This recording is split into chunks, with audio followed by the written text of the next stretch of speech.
Today we're going to chat about gear care and how to expand the lifespan of the gear that we buy. It's easy enough to buy expensive gear or any gear that you want to take camping, but if we don't take good care of it, it's not going to last and it's not going to work as well as it should. Today I'm going to talk about different types of gear, what you can do to make sure that those items that you own last longer, how to care for them, and then at the end of the video I'm going to give a few just other tips for caring for your gear. I'm going to start with sleeping bag, and then we're going to talk about tents, and then we're going to talk about sleeping pads, and then life jackets. So I don't have this laid out in order, but this is all of the stuff I'm going to specifically talk about, but again at the end I'm going to have some tips just overall about camping gear. If you have a nice sleeping bag or any sleeping bag is nice. First thing that we can do is when we're using our sleeping bag to avoid getting it dirty and gross in the first place, sleep in clean clothing. This might seem obvious to some people, but it might not seem obvious to everybody.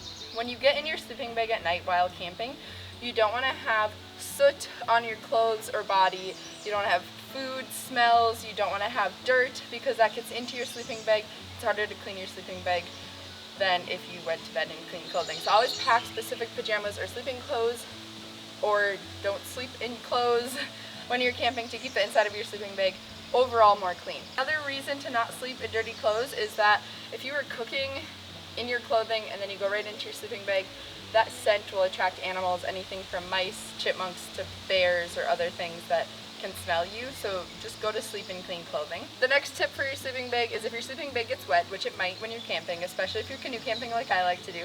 However your sleeping bag may get wet, it's very important that you dry out your sleeping bag immediately. I've been camping before and my sleeping bag got completely soaked in the rain, and hanging it up outside to dry was the best way to dry it while camping. If you're at home, you can use a large, oversized dryer if you have one of those, or take it to a laundromat. But if you're camping out in the woods, hang it up, ideally out of the sun. I know I have the sleeping bag in the sun right now. This is the space that I have to film right now. Even if your sleeping bag is completely dry while you're camping when you get home, it's always a good idea to hang up your sleeping bag in the breeze at home when you're done camping. One, just to make sure it's fully dried out. Maybe it acquired some moisture along the way on your travel home, or the other things in your pack that were wet kind of got your sleeping bag wet. So that was just a good idea to hang it up again at home. And then also to check for any tears or dirt that needs to be washed. If you find that your sleeping bag does need to get washed when you get home, what you can do is you can do a spot clean. So you can get a damp rag. You can just clean up the specific area. So you grab your sleeping bag. If there's a spot on it that got dirty, just clean that area lightly. If the whole sleeping bag is getting grimy and gross and it just needs a full wash, you're going to want to look up the manufacturer's recommendations for how to clean your sleeping bag. They might tell you that you can wash it. If so, never wash your sleeping bag in a washing machine with an agitator. You always want to wash it in a big open washing machine. You might have to take it to a laundromat for that. If you're going to wash it, use mild detergents always. You can also wash it by hand if the manufacturer says that that's okay. What I do is I just stuff the sleeping bag in the bathtub, get it completely wet, and then take the fabric of the sleeping bag to kind of clean itself, rather than taking some kind of brush or abrasive thing to wash your sleeping bag and wear out the materials. I just take the sleeping bag itself and rub it together lightly, and then wring it out dry and hang it up to dry, or take it to a laundromat with a large dryer to dry it that way. It's going to take a while to dry completely, but you want to make sure it's just completely dried out well before you store it, or you're going to end up with issues. Never dry clean a sleeping bag. When it's time to store your sleeping bag, you want to store your sleeping bag in an open space. You don't want to store your sleeping bag long term in the compression sack. So this is the compression sack for my sleeping bag. You can tell it's very small. When you stuff the sleeping bag in here and keep it stored in there long term, it can damage the fill of the sleeping bag. So always store your sleeping bag open and spread out as much as possible. So this is my tent that I really like to use. Your tent might look different, but a lot of the ideas and tips are the same. Avoid putting your shoes in your tent or wearing your shoes in your tent. If you have a very large tent, you might just be able to walk right into it. It's best to store your shoes outside. I put my shoes inside my tent because my rain fly doesn't extend beyond the tent very far, so my shoes would get wet if I left them outside. But ideally, you keep your shoes out of your tent. You don't want to store any food in your tent. Just like with your sleeping bag, you don't want to attract any animals that are going to come find you. A big thing that could happen is if you have food in your tent, mice or squirrels can chew holes in your tent to get to the food, or a bigger animal I don't even store granola bars in my tent during the day or anything like that, just so that animals aren't tempted to go into my tent. When you get home from a camping trip, it's always a good idea to set up your tent just like this to make sure that it is completely dry. I usually bring the rain fly and take that out too. I don't necessarily put it on the tent, but near the tent to let everything dry out nicely. And then once it's drying, if it's completely dry like mine was, it's a good time to look around for any tears or anything that needs to be repaired in general. So you can look for fraying attached pieces, you can look for broken zippers, any holes in the tent, holes in the mesh. Inspect the whole tent to make sure it's in good condition for the next time you want to go camping. And if it is broken or torn or something like that, you want to repair it immediately. Don't put it off for your next trip, don't put it off for next time, because you'll probably forget about it. And if you don't forget about it, it will probably still get worse just from moving around. The tears get bigger. Never machine wash your tent. What you want to do is, typically what I do is I just spot clean. I will take a damp rag and just clean spots that look dirty. The floor on the inside, usually I try to clean out once a year. Or you could just take the whole tent, put it in some lukewarm to cold bath water and let it soak. I don't like to scrub around with the tent too much because it can really damage the mesh. There are lots of manufacturer suggestions on how to clean your tent. Follow that. Lots of tents have different kinds of materials. They can have waterproofing coating, they can have bug-proof coating, they can have coating on the seams to make sure that they don't leak. And you want to make sure that however you clean it, you're not going to hurt that. So always check with your manufacturer before cleaning your tent. Once your tent is all clean and repaired and ready to put away, store it in a cool, dry place. I do own a couple sleeping pads, and caring for them is important. A sleeping pad is just basically a mini air mattress that you put under your sleeping bags. Keeps you a little bit warmer, it keeps you off the ground. It's more comfortable than the ground typically.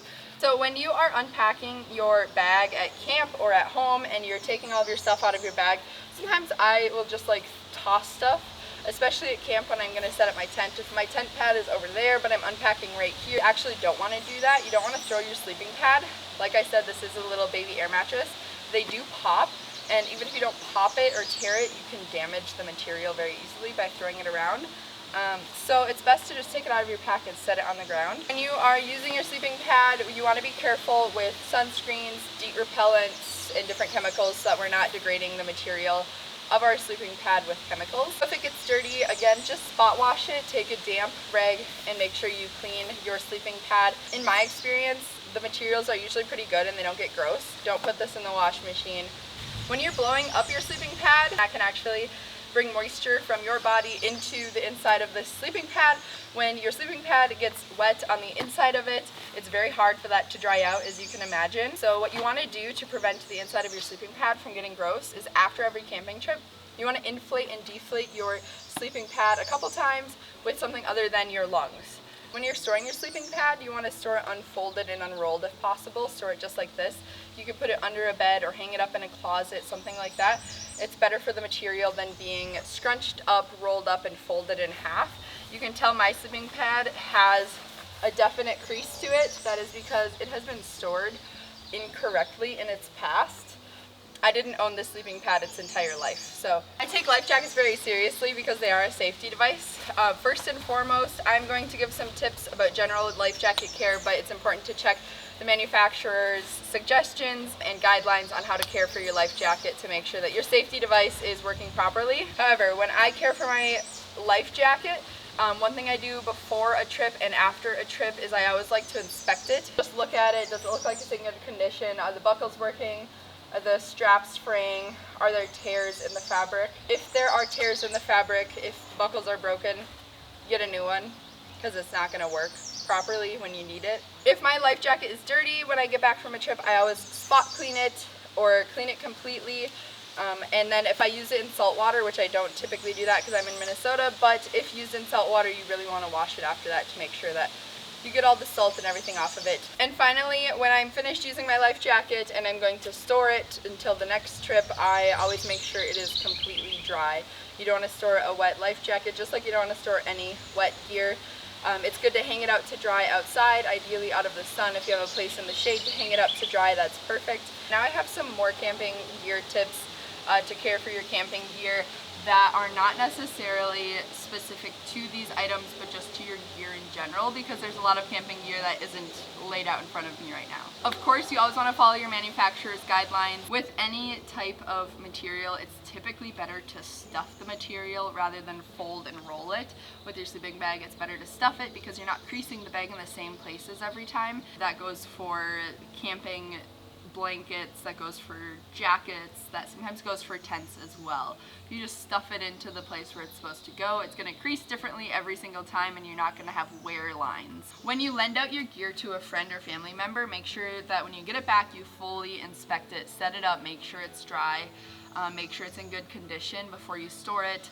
I learned this the hard way. There's actually a video about my tent that I lent out to somebody, and I don't really want to talk about it, but if you want to watch the video, I'll link that up here. Just make sure you check out your gear after you lend it out. One big thing you can do to mitigate problems for your gear is to buy quality items. You don't have to spend a ton of money to buy quality items. You can buy a quality tent used at gear stores, at thrift stores, online. Some people will buy gear, they try it out, they realize they don't love it, they don't love that specific brand, they don't love that specific tent for their situation, or they just don't love camping, they thought they would. So you can often find really good deals on like new gear that's high quality. The next tip is to dry it. Whatever it is, make sure it's dry before storing it. A big thing you want to do in general is to protect your gear from bugs and mice. Wherever you store your camping gear, is it a location where bugs and mice can easily get into or not? In general, this is going to sound really hypocritical because all my stuff is laying out in the sun. Avoid sunlight on your gear, even when drying it out. If you can hang it in a breezy, shaded area, that's best. Most of your gear should be washed, cleaned, and especially checked for damage and need of repair at least once per season, if not more, depending on how often you go camping. It is a good idea to try to pull your down feathers back into your camping materials rather than pluck them out. This sleeping bag is actually a down sleeping bag, and sometimes I do get feathers that poke through the material. And what you could do is you could try to grab that feather from the inside and pull it back into the sleeping bag rather than pluck it out and lose feathers that way. That pertains to sleeping bags, to pillows, to down jackets, down blankets, anything like that. Caring for things and fixing them and making sure that they last a long time is important to me. I haven't always been the greatest at it, but I'm getting better and better every day, and I hope this video helps others who are trying to do the same. If you have more tips and ideas that I didn't mention in this video, feel free to add those to the comments so we can all learn from each other.